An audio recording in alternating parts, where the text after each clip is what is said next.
दोस्तों, आज की जो कहानी है यह बहुत ही खास है। यह कहानी है त्रिया चरित्र की। जो भी बंदा, जो भी मनुष्य इस कहानी को पूरा सुनेगा वह कभी भी अपने जीवन में धोखा नहीं खाएगा। इस कहानी को सुनने के बाद आप अपने जीवन में कई तरह के बदलाव ला सकते हैं। इस संसार में कुछ ऐसी औरतें भी हैं जो सुंदर और सुशील औरतों को भी बदनाम कर देती हैं। हो सके तो इस कहानी को पूरा सुनिएगा। अगर आप इस कहानी को पूरा सुनेंगे तो ही आपको इस कहानी का असली मतलब समझ में आएगा। तो चलिए कहानी को शुरू करते हैं। बहुत समय पहले की बात है। किसी राज्य में एक राजा रहा करता था। वह राजा बहुत ही धर्मात्मा राजा था। उसकी राज्य की चर्चाएं बहुत दूर दूर तक फैली हुई थीं। उस राजा का एक पुत्र भी था। उसकी उम्र कुछ ज्यादा नहीं थी, 12 या 13 वर्ष होगी। वह राजकुमार बड़ा ही सुंदर था। राजा उसकी शादी कर देता है। जब राजा ने उसकी शादी की तो राजकुमार उस वक्त मात्र 14 वर्ष का था। तभी उसकी शादी कर दी गई थी और राजा अब बूढ़ा हो चुका था। एक दिन राजा ने सोचा कि अपने राजकुमार को अब राजा बना देते हैं, क्योंकि उस राजकुमार ने कई शादियां की थीं और पहले के राजाओं में यही नियम था कि राजा जितनी चाहे उतनी शादी कर सकता था। वह राजा अपने पुत्र राजकुमार को राजा बना देता है। उसकी शादी हो चुकी थी और एक नहीं बल्कि राजकुमार की 7 शादियां हुई थी। वह राजकुमार जो कि राजा बना था अपनी पढ़ाई लिखाई भी कर रहा था। वह रोज गुरुकुल पढ़ने के लिए जाया करता था और एक दिन की बात है, जब वह राजकुमार पढ़ने के लिए विद्यालय जा रहा था तो रास्ते में उसे एक पनिहारिन मिली। वह पनिहारिन भी बहुत सुंदर थी। उस पनिहारिन ने राजकुमार से पूछा कि हे राजा, आप रोज कहाँ जाते हैं? राजकुमार कहता है कि मैं रोज पढ़ने के लिए, विद्या ग्रहण करने के लिए अपने गुरु के पास जाता हूँ। तो वह कहती है, ये तो अच्छी बात है, लेकिन यह बताइए क्या आपने त्रिया चरित्र पढ़ा है? राजकुमार कहता है कि नहीं, मैंने यह कभी नहीं पढ़ा है। फिर वह स्त्री कहती है कि आप त्रिया चरित्र अवश्य पढ़ लें। राजकुमार कहता है कि यह त्रिया चरित्र क्या होता है। पनिहारिन ने कहा कि आप यह बात अपने गुरु से जाकर पूछना और उनसे कहना कि वे त्रिया चरित्र को अवश्य ही पढ़ाएं। राजकुमार कहता है कि मैं आज ही जाऊंगा और अपने गुरु से जाकर पूछ लूंगा कि आपने मुझे त्रिया चरित्र क्यों नहीं पढ़ाया। इतनी बात कहने के बाद वह राजकुमार वहां से चल देता है। उस पनिहारिन की बात सुनकर राजकुमार गुस्से में था। उसकी आंखें लाल थीं। वह अपने गुरु के पास जाकर प्रणाम करता है। गुरुजी ने पूछा कि बेटा क्या हुआ? आज तुम क्रोध में दिखाई दे रहे हो और तुम्हारी आंखें लाल क्यों हैं? क्या बात है, मुझे बताओ। राजकुमार ने क्रोध में जवाब दिया कि गुरुदेव, आपने मुझे त्रिया चरित्र क्यों नहीं पढ़ाया? यह बात आपने क्यों छुपाई? त्रिया चरित्र के बारे में मुझे बताया क्यों नहीं? गुरु कहते हैं बेटा, तुम त्रिया चरित्र नहीं पढ़ पाओगे क्योंकि त्रिया चरित्र पढ़ना खतरे से खाली नहीं होता है, और जब तुम त्रिया चरित्र पढ़ोगे तो उसमें तुम्हारी जान भी जा सकती है। राजकुमार कहता है कि गुरुदेव, आप इसकी चिंता ना करें, अपनी रक्षा हम स्वयं कर लेंगे। आप केवल मुझे त्रिया चरित्र पढ़ाइए। गुरुदेव कहते हैं कि ठीक है, अब तुमने हट कर ली है तो अब हम तुम्हें त्रिया चरित्र पढ़ाते हैं। त्रिया चरित्र पढ़ते पढ़ते राजकुमार को 1 साल हो गए और जब 1 वर्ष हो गया तो गुरु ने कहा कि बेटा, अब तुम्हारी पढ़ाई पूरी हो चुकी है। अब तुम घर जा सकते हो और आराम से अपने राज्य को चला सकते हो। अब तुम्हें यहाँ आने की कोई आवश्यकता नहीं है। राजकुमार कहता है, ठीक है गुरुदेव। राजकुमार जैसे ही जाने को तैयार होता है, गुरुदेव उसे रोक लेते हैं और कहते हैं, बेटा, मैं तुम्हें एक ऐसा यंत्र देता हूं जिसको तुम जब भी अपने कानों में लगाओगे तो कोई भी तुम्हें पहचान नहीं पाएगा और तुम उसे पहचान लोगे। राजकुमार वह यंत्र अपने हाथों में ले लेता है और गुरु ने कहा, तुम इस यंत्र को ले जाओ और रात के 12 बजे आज ही के रात में अपने महल से निकल करके जंगल की तरफ जाना और पूर्व दिशा की ओर जाना, और जब तुम पूर्व दिशा की ओर जाओ तो यह यंत्र अपने कानों में लगा लेना और वहीं पर खड़े हो जाना। वह राजकुमार कहता है कि ठीक है, ऐसा ही करूंगा। फिर राजकुमार गुरुकुल से महल की ओर चल देता है और जब रात के 12 बज जाते हैं और उस राजकुमार की 7 पत्नियां सो जाती हैं, तब आधी रात के समय वह राजकुमार अपने हाथों में यंत्र लेकर महल से जंगल की तरफ चल देता है। राजा जंगल में पूर्व दिशा की ओर जाता है और वहां जाकर अपने कानों में यंत्र लगा लेता है और वहीं पर खड़ा हो जाता है। तो उसने क्या देखा कि वही पनिहारिन जो मुझे रास्ते में मिली थी, वही पनिहारिन एक थाली में खाना लेकर जंगल को जा रही है। वहां थोड़ी ही दूरी पर एक संत अपनी कुटिया में रहते थे। वह पनिहारिन संत के पास खाना लेकर जा रही थी। राजा ने देखा कि यह तो वही पनिहारिन है जिसने मुझसे कहा था कि त्रिया चरित्र की पढ़ाई पढ़ो। लेकिन पनिहारिन उस राजा को नहीं पहचान पाई, क्योंकि राजा के कानों में यंत्र लगा हुआ था। यंत्र लगने की वजह से राजा किसी को भी पहचान सकता था। राजा ने अपने मन में सोचा कि चलो उसके पीछे चलते हैं कि यह आधी रात को भोजन लेकर संत के कुटिया की तरफ क्यों जा रही है, इसका क्या कारण है। वह राजा भी उसके पीछे पीछे छुपता हुआ चल दिया। अब वह पनिहारिन उस कुटिया में उस बाबा के वहां पहुंचती है। उस बाबा के पास जादू की पोटली थी और वह बाबा जादूगर था। राजा पीछे पीछे गया और वह छुप करके देख रहा था कि वह पनिहारिन औरत के साथ बाबा क्या करेंगे। बाबा ने पनिहारिन से कहा, अरे पनिहारिन, पहले तो मुझे यह बता कि आज आने में इतनी देर कैसे लग गई।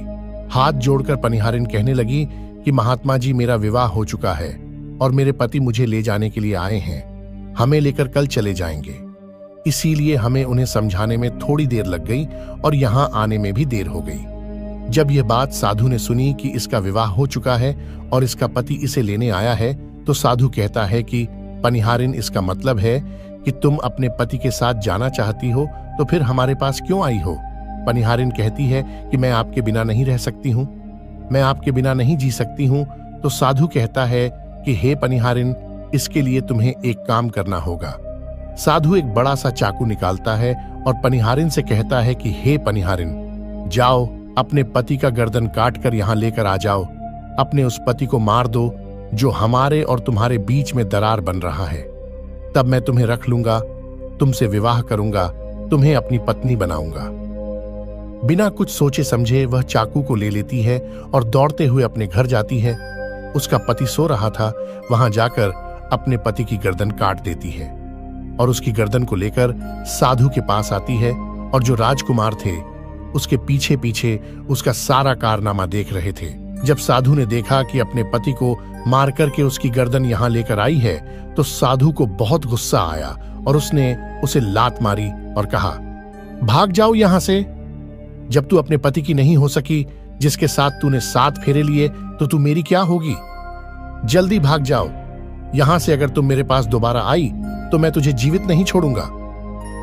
साधु की यह बात सुनकर उस पनिहारिन को ऐसा लगा जैसे उसके पैरों तले जमीन खिसक गई हो। फिर भी अपने पति की कटी हुई गर्दन घर लेकर आई और उसकी गर्दन जोड़ देती है और वहीं बैठ जाती है। और इधर जैसे ही सवेरा हुआ, अपने पति के पास बैठकर रोने लगती है और चिल्लाने लगती है। कहती है, देखो देखो, किसी ने मेरे पति की हत्या कर दी। लेकिन रात में उस पनिहारिन का सारा कारनामा राजकुमार देख चुका था। इधर सारे गांव वाले पनिहारिन के घर चले जाते हैं और उसके पति की लाश को लेकर गांव के बाहर जाते हैं उसका दाह संस्कार करने के लिए। और वह पनिहारिन भी पीछे से भागती हुई रोती हुई चली जा रही थी। और उधर राजकुमार भी जा रहे थे, जो कि अपने राज्य के राजा बन चुके थे। पनिहारिन भागती हुई चिल्लाती हुई पहुंची और कहने लगी, मैं सती बनूंगी, क्योंकि अगर जब मेरे पति ही नहीं रहे तो ऐसे जीवन का क्या फायदा, मैं इन्हीं के साथ सती हो जाऊंगी। राजा को उसकी बातें सुनकर हंसी आ जाती है और राजा कहता है, त्रिया चरित्र जाने ना कोई। राजकुमार की यह बात और कोई तो नहीं समझ पाया, लेकिन वह पनिहारिन समझ जाती है। वह कहती है कि राजा साहब, आप हमारे ऊपर यह बात कह रहे हैं, लेकिन चलिए कोई बात नहीं, मैं सती हो जाऊंगी। लेकिन पनिहारिन जाते जाते कहती है कि मैं तुम्हें एक बात बताती हूं। राजकुमार कहता है, बताओ क्या बात है। पनिहारिन कहती है कि राजा साहब, आप जब भी चटाई पर बैठे तो उस चटाई को झाड़ कर बैठना। राजा कहता है कि यह पनिहारिन क्या कह रही है, मैं तो राजा हूं, मुझे चटाई पर बैठने की क्या आवश्यकता है। पनिहारिन कहती है कि नहीं, जब भी तुम्हें कोई नौबत आए चटाई पर बैठने की, तो तुम चटाई को झाड़ कर बैठना। राजकुमार कहता है कि चलो ठीक है, अगर तुम कह रही हो तो मैं ऐसा ही करूंगा। और कहने के बाद वह अपने पति के साथ सती हो जाती है और राजकुमार उनका अंतिम संस्कार करवाकर अपने घर को आ जाते हैं। इसी तरीके से पूरा दिन व्यतीत हुआ और उधर जब दूसरी रात आई तो राजा ने अपने गुरु के कहने के अनुसार वही यंत्र कान में लगाया और पूर्व दिशा की ओर उसी स्थान पर जाकर खड़ा हो गया जहां पर पिछली रात खड़ा हुआ था। दूसरी रात को राजकुमार ने क्या देखा? उसकी 7 पत्नियां भोजन की थाली अपने अपने हाथों में लेकर उसी साधु की कुटिया की तरफ जा रही है। जैसे ही राजा ने अपनी 7 पत्नियों को उस साधु की कुटिया की तरफ जाते हुए देखा, राजकुमार के पैरों तले जमीन खिसक गई। वह अपने मन में सोचने लगा कि यह क्या चक्कर है। तभी उनमें से एक रानी राजकुमार को देख लेती है, लेकिन रानियां अपने पति राजकुमार को नहीं पहचान पाई, क्योंकि राजकुमार अपने कानों में यंत्र लगाए हुए थे। वह यंत्र लगाने की वजह से राजा को कोई पहचान नहीं पाता था। उनमें से एक रानी कहती है कि ऐ लड़के, इतनी रात को यहाँ क्यों खड़ा है? हमारी थाली लेकर के उस कुटिया तक पहुंचा। बिना कुछ सोचे समझे राजकुमार ने वह थाली अपने हाथों में ले ली और अपनी रानियों के साथ कुटिया तक जाने लगा। 7 रानियां और राजकुमार उस साधु की कुटिया में पहुंचते हैं। राजकुमार कुछ भी नहीं बोल रहा था, क्योंकि राजकुमार देखना चाहता था कि हमारे प्यार में ऐसी क्या कमी है जो हमारी 7 रानियां इस साधु के पास आती है, और इस साधु के पास ऐसा क्या है जो हमारी 7 रानी अभी यहां आ रही है। वह राजकुमार छुप करके सब जानना चाहता था। इधर जब वह 7 रानियां राजकुमार को लेकर साधु के पास पहुंची, तो महात्मा राजकुमार को देखकर कहता है कि यह कौन है?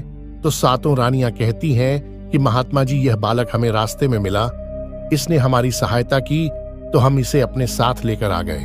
रानी कहती हैं कि एक काम करते हैं, इसे आज रात यही रहने देते हैं, कल सुबह होते ही ये चला जाएगा। वह साधु उनकी बातों को मान लेता है। वह साधु अपने एक शिष्य को बुलाता है और उससे कहता है कि आज रात के लिए इस बालक की रुकने की व्यवस्था कर दो।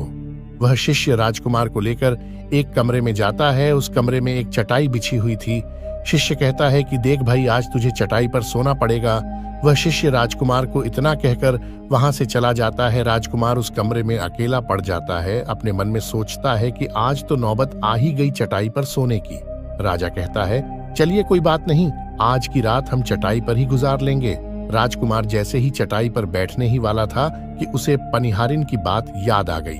वह सोचने लगा कि पनिहारिन ने मुझसे कहा था कि जब भी तुम्हें चटाई पर बैठने की नौबत आए, तुम चटाई को अवश्य झाड़ लेना। चलो आज पहले झाड़ ही लेते हैं, हो सकता है इसका कोई राज हो। जैसे ही राजा ने चटाई उठाई तो उसने क्या देखा? उसने देखा कि एक बहुत बड़ा भयानक कुआं है। जब उस कुएं को देखा तो राजा के होश उड़ गए। राजा उस कुएं के अंदर झांक कर देखता है। राजा को अंदर बहुत सारे कैदी दिखाई देते हैं, जिन्हें उस्तादों ने अंदर कैद करके रखा था। उन कैदियों में से एक आदमी ने राजकुमार को पहचान लिया। वह आदमी राजकुमार से कहता है कि राजकुमार, आप यहाँ कैसे आ गए? राजकुमार कहता है कि धीरे बोलो, नहीं तो सब पोल पट्टी खुल जाएगी। तब सभी कैदियों ने कहा कि राजा साहब, आप यहाँ से भाग जाइए, हम तो यहाँ से निकल नहीं पाए, लेकिन आप यहाँ से भाग जाइए, नहीं तो आपका भी यही हाल हो जाएगा जो कि हमारा हुआ है, आप भी यहाँ फंस जाएंगे।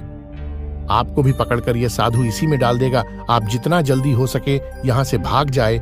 राजा जब उस कमरे के अंदर गया था तो अपने कान में से यंत्र निकाल लिया था, और जब राजा वहां से भागा तो अपने कान में यंत्र लगाना भूल ही गया। राजा को भागते हुए उन रानियां ने और साधु ने देख लिया था। रानियों ने जब राजा को भागते हुए देखा तो रानी कहती है, ये तो हमारे पति है। महात्मा से कहती हैं कि महात्मा जी, अब तो हमारी सारी पोल पट्टी खुल जाएगी। ये तो हमारे पति है और वह भागे जा रहे हैं। उन्होंने हमें यहां देख लिया है, अब हमारा क्या होगा? और साधु कहता है कि तुम यहां क्या देख रही हो, जल्दी जाओ और अपने पति को पकड़ कर लाओ।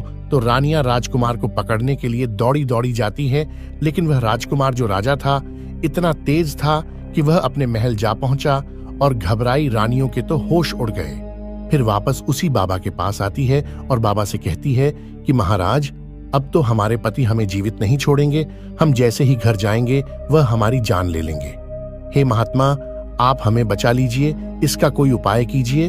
तब जाकर वह साधु रानियों को एक जादुई कील देता है और कहता है कि जब तुम जाओ तो अपने पति को बहला फुसलाकर उसके माथे में ये जादुई कील घुसा देना, तुम्हारे पति को ढेर बना देगा और तुम साथ मिलकर उसे मार देना। बस कहानी खत्म हो जाएगी और तुम 7 रानियां बच जाओगी। सब रानियां तैयार हो जाती हैं। वह 7 रानियां साधु की बात मान लेती हैं और जादुई कील लेकर महल आती है। वह 7 रानियां आपस में विचार करती हैं कि राजा सबसे ज्यादा प्रेम सबसे छोटी वाली रानी को करते हैं, तो वह 6 रानियां मिलकर जादू वाला कील छोटी रानी को दे देती है और कहती है, ये लो, तुम्हारा काम है, तुम किसी भी तरह राजकुमार के सर में यह कील गाड़ देना। तो छोटी वाली रानी कहती है, ठीक है, और छोटी वाली रानी वह कील ले लेती है। जब राजा ने उन 7 रानियां को आते हुए देखा तो क्रोध में कहा कि पहले तुम यहीं रुको, पहले मुझे यह बताओ कि हमारे राज्य में और हम में ऐसी क्या कमी है कि तुम आधी रात को उस साधु के पास जाती हो? इसका क्या कारण है, पहले तुम मुझे यह बताओ। तो 7 रानियां हाथ जोड़कर कहती हैं, महाराज, हमें माफ कर दीजिए, हमें लगता है कि उस साधु बाबा ने हम पर कोई जादू टोना कर दिया था, इसीलिए हमसे ऐसी गलती हो गई, नहीं तो ऐसी गलती हमसे कभी नहीं होती। छोटी रानी की ऐसी बातें सुनकर राजा उनकी बात मान लेता है, क्योंकि वह राजा छोटी रानी से बहुत प्रेम करता है। वह राजा भी सोचने लगता है, शायद वह बाबा ही इन पर कोई जादू टोना किया होगा, और अपनी 7 पत्नियों को माफ कर देता है और कहता है, ठीक है, तुम अपने कमरे में चली जाओ। सबसे छोटी रानी, जिससे राजकुमार बहुत प्रेम करता था, वह राजकुमार को खाना खिलाती है और राजकुमार को सुला देती है। जब वह राजा सो गया तो वह 6 रानियां भी वहीं आ जाती है। सबसे छोटी रानी जो थी वह जादुई कील निकालती है और राजा के सर में घुसा देती है।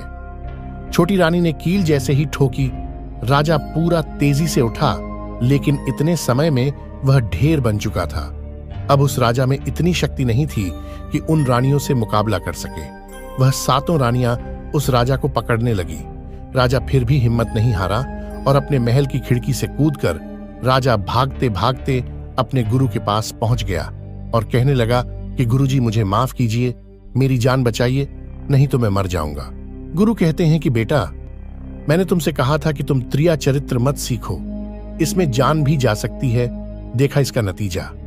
राजकुमार कहता है, गुरुदेव, मुझे माफ कर दो और जल्दी मेरी जान बचाओ, नहीं तो मैं मारा जाऊंगा। मेरी पत्नी ने मेरे सर में जादुई कील ठोकी है, जिसकी वजह से मैं ढेर बन चुका हूं। गुरु ने जब ध्यान से देखा तो कहा कि यह वही कील है जो साधु ने दिया है, मैं तुम्हें अब नहीं बचा सकता। राजकुमार कहता है, नहीं गुरुदेव, ऐसा मत कहिए, मैं आपका शिष्य हूं, आपका कर्तव्य है मेरी जान बचाना। तो गुरु कहते हैं कि बेटा, मैं तुम्हें बचा तो नहीं सकता, लेकिन एक उपाय है। राजकुमार कहता है, क्या उपाय है गुरुदेव? गुरु कहते हैं कि हम तुम्हें तोता बना देंगे, और जब हम तुम्हें तोता बना देंगे तो तुम सुखवाद राजा के राज्य में चले जाना और वहीं जाकर रहना, क्योंकि सुखवाद राज्य में किसी का भी जादू नहीं चलता है, और तुम्हें जब बहुत प्रेम करने वाली स्त्री मिलेगी तो तुम पुनः राजकुमार बन जाओगे। वह राजकुमार कहता है, ठीक है गुरुदेव, आप हमें तोता बना दीजिए। तो वह गुरुदेव उसे तोता बना देते हैं, और वह तोता बनने के बाद वहां से उड़ा और सुखवाद राजा के राज्य में चला गया। वहां पर बहुत सारे तोता रहते थे, वहीं जाकर रहने लगा, और 7 रानियां उस राजकुमार को खोज रही थीं। जब राजकुमार नहीं मिला तो फिर से उस बाबा के पास जाती है और कहती है कि बाबा जी, रात को राजा भाग चुका है, आप अपनी पोटली निकालिए और देखें कि वह कहाँ है। वह साधु अपना पोटली खोलता है और देखने लगता है कि वह राजकुमार तोता बनकर के सुखवाद राजा के राज्य में रह रहा है। वह साधु यह सारी बात रानियों को बताता है, तो रानियां कहती हैं कि स्वामी, अब क्या करें? वह साधु कहता है कि अब तुम अपने राजमहल में जाओ और जाकर के घोषणा कर दो कि जो भी तोता पकड़ करके लाएगा, हम उसे 5 सोने के सिक्के देंगे। 7 रानियां अपने महल पहुंचती हैं और वहां पर घोषणा कर देती है कि सभी से कह दो कि जो भी तोता पकड़ कर लाएगा, हम उसे 5 सोने के सिक्के देंगे। उस राज्य के जितने बहेलियां थे वह तोता पकड़ने के लिए चारों तरफ घूमने लगते हैं, और जो भी तोता पकड़ते वह रानी के पास जाते और 5 सोने के सिक्के ले लेते थे और वहां से चले जाते, और वह 7 रानियां उस तोते को मार देती। ऐसे ही धीरे धीरे बहुत समय निकल गया, और वह राजकुमार जो तोता बनकर जहां गया था, वहां सारे तोताओं से बहुत अच्छी अच्छी बातें करता था, उन्हें बहुत ज्ञान की बातें बताता था। तो सारे तोता को लगा कि यह तोता तो बहुत समझदार है, यह तोता तो बहुत अच्छी अच्छी बातें करता है, इसे हम अपना राजा बना लेते हैं। और सभी तोता मिलकर उसे राजा बना लेते हैं। राजकुमार सभी तोतों का राजा बन जाता है और वहीं छुप कर रहने लगता है। एक बहेलिया तोता पकड़ते पकड़ते सुखवाद राजा के राज्य में पहुंच जाता है और वह उसी पेड़ के पास पहुंच जाता है जहां पर वह राजकुमार तोता बनाकर छुप कर रहता था। जब उस बहेलिये ने इतने सारे तोते को देखा तो अपने मन में सोचता है कि अगर हम इतने सारे तोते पकड़कर रानी के पास ले जाएंगे तो हमें बहुत सारी सोने के सिक्के मिल जाएंगे। लेकिन वह बहेलिया सोचता है कि हम इतने सारे तोतों को पकड़ेंगे कैसे। तो जैसे ही सुबह हुई, उस पेड़ से सारे तोता उड़कर दाना पानी के लिए बाहर चले जाते हैं और इधर बहेलिया चाकू से पेड़ पर चारों तरफ कट लगा देता है, जिससे कि पेड़ से बहुत सारे गोंद निकल जाते हैं। पेड़ के चारों तरफ ही गोंद हो जाते हैं। जो लोग गोंद के बारे में नहीं जानते, मैं उन्हें बता दूं कि हर पेड़ से एक प्राकृतिक गोंद निकलता है जिससे हम कुछ भी चिपका सकते हैं। तो दोस्तों, अब बहेलिया सोचता है कि जब भी वह सारे तोते आएंगे, इस पर बैठेंगे, वह सभी इस पे में चिपक जाएंगे और मैं आसानी से उन्हें लेकर चला जाऊंगा। बहेलिया वहीं छुप करके देखने लगा और जब शाम हुई, सारे तोता वापस आए और वह तोता जैसे ही पेड़ पर बैठे, सभी के पैर उस गोंद में चिपक गया, क्योंकि पूरे पेड़ में गोंद ही गोंद लगा हुआ था। अब तो सारे तोता परेशान हो गए। उनमें राजकुमार, जो अभी तोता बना हुआ था, वह भी चिपक गया था। सारे तोते राजकुमार से कहते हैं, क्योंकि सारे तोते राजकुमार को अपना गुरु मानते थे, कि आप कुछ भी सोचो, हम सबको बाहर निकालो, नहीं तो सुबह तक बहेलिया आएगा और हमें पकड़ कर लेकर चला जाएगा। वह राजकुमार कहता है कि तुम बिल्कुल चिंता ना करो।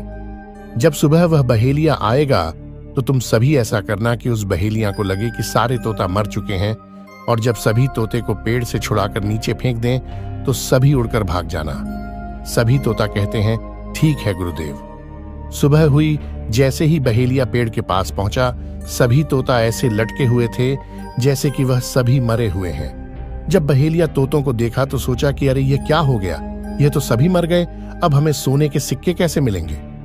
फिर बहेलियों ने सोचा कि चलो अब इन्हें छुड़ा देते हैं। बहेलिया पेड़ पर चढ़ा और उनको छुड़ाकर नीचे फेंकने लगा।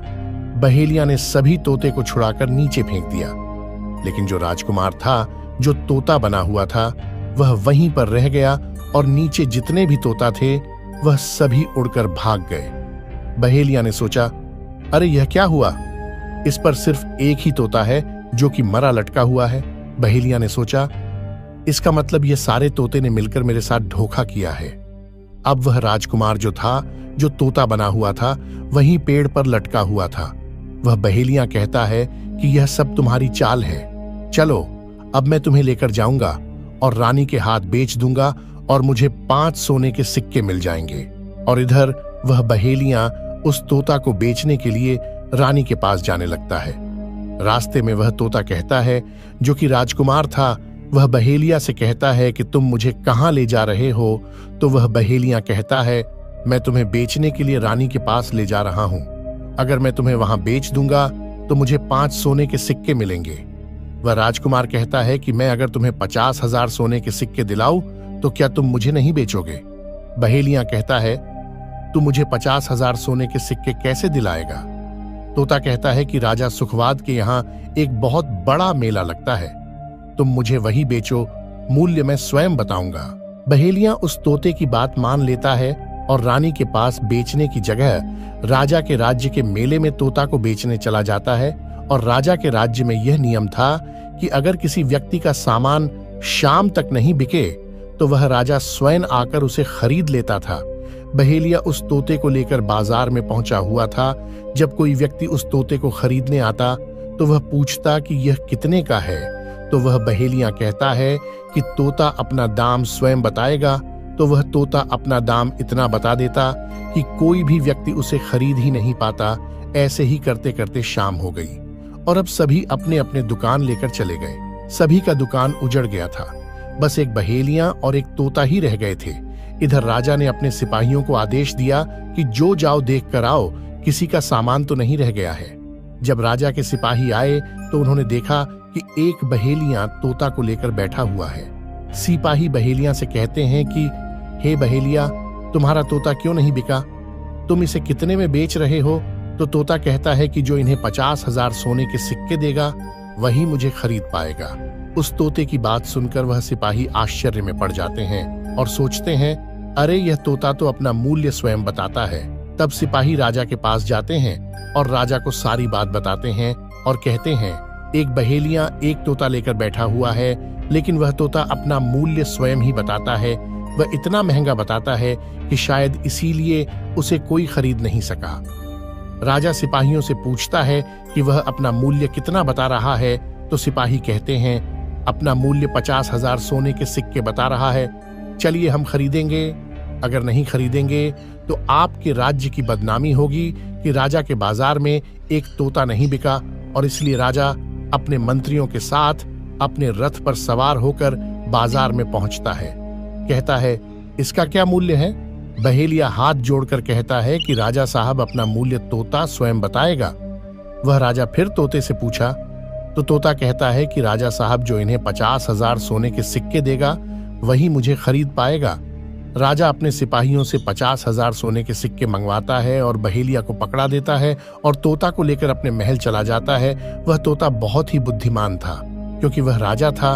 वह तोता राजा को बहुत अच्छी अच्छी बातें बताने लगा। जब राजा पर कोई खतरा आने वाला होता तभी वह तोता बता देता कि राजा साहब, आप पर यह खतरा आने वाला है, और इसी तरह सब उस तोते से बहुत अधिक प्रेम करने लगते हैं। जब यह बात रानियों को पता चला कि राजा ऐसा तोता लेकर आए हैं जो कि बोलता भी है और बहुत अच्छी अच्छी बातें बताता है, तो रानियां राजा से कहती हैं, उस तोता को मेरे पास भिजवा दीजिए।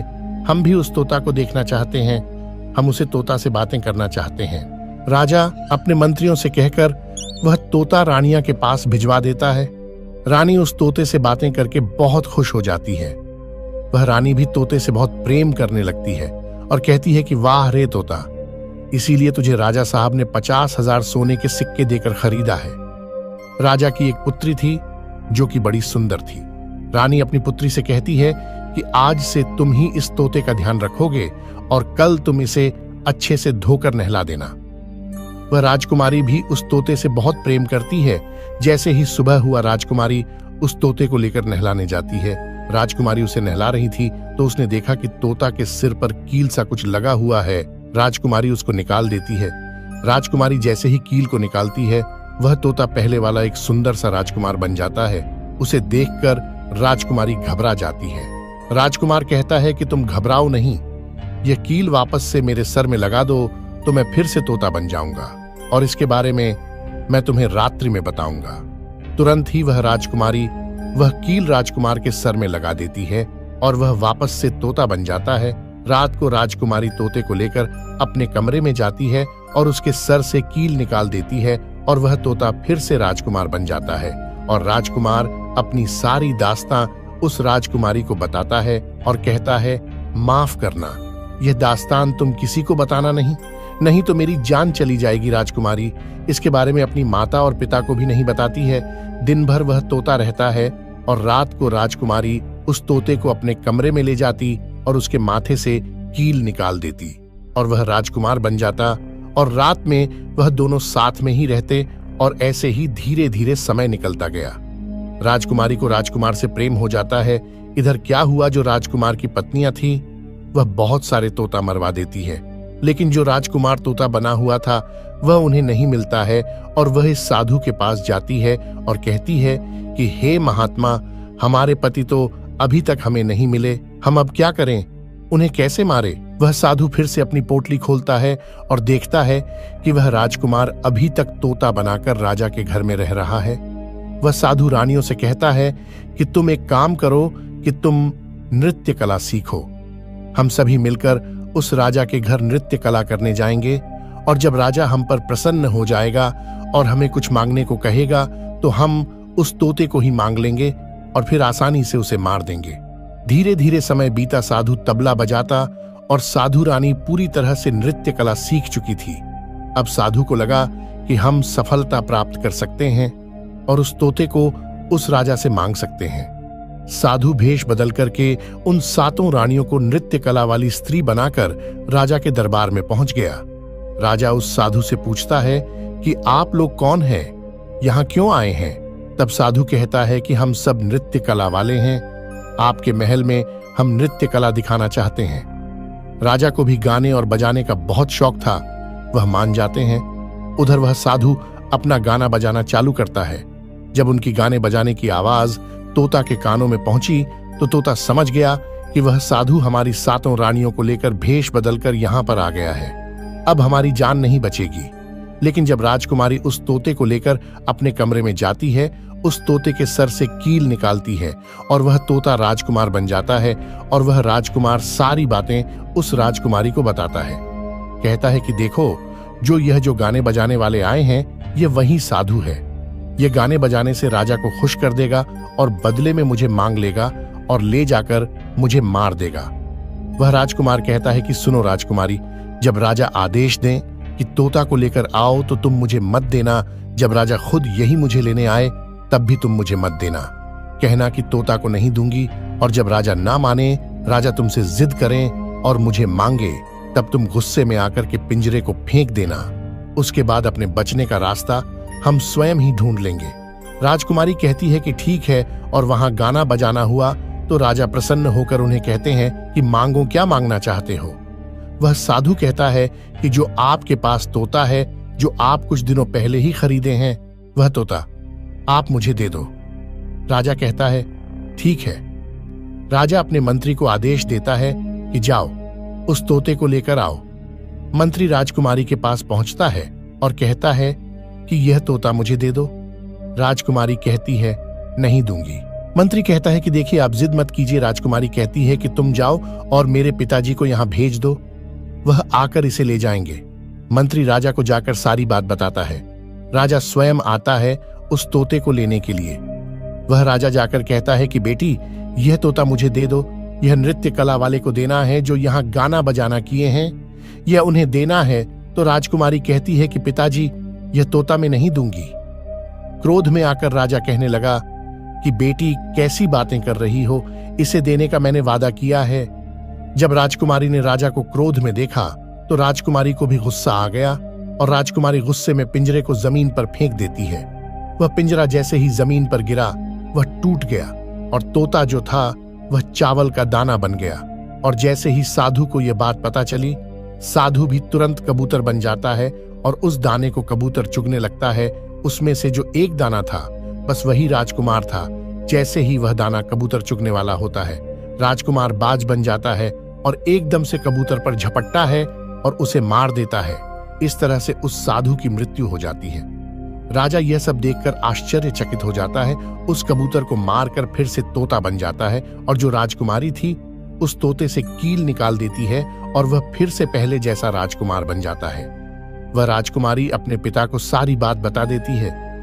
वह राजकुमार कहता है कि देखिए राजा साहब, मैं भी एक राजा हूं और मैं आपकी बेटी से प्रेम करता हूं और मैं उनसे शादी करना चाहता हूं। वह राजा अपनी पुत्री से पूछता है कि बेटी, क्या तुम इससे शादी करना चाहती हो। तो राजकुमारी कहती है कि पिताजी, मैं इसे प्रेम करती हूं।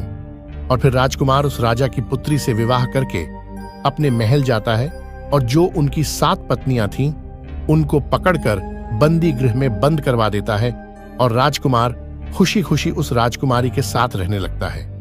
दोस्तों, जब कोई स्त्री कभी कभी किसी परिस्थिति में चतुराई या चालाकी दिखाती है या दूसरों को बेवकूफ मानते हुए कोई अभिनय ढोंग या पाखंड करती है, तो इसे ही त्रिया चरित्र कहते हैं, जिसे पढ़ने के बाद राजा को अपनी जान बचाने के लिए क्या क्या नहीं करना पड़ा, क्योंकि राजा को स्त्री के त्रिया चरित्र की पूरी जानकारी हो चुकी थी कि कैसे जब एक स्त्री को अपना स्वार्थ दिखने लगता है तो वह अपने लोगों को भी बेवकूफ बनाकर अपना स्वार्थ को पूरा करती है और उसके साथ रहने वाले लोगों को इसके बारे में भनक तक नहीं लगता कि यह स्त्री त्रिया चरित्र की खेल कर रही है।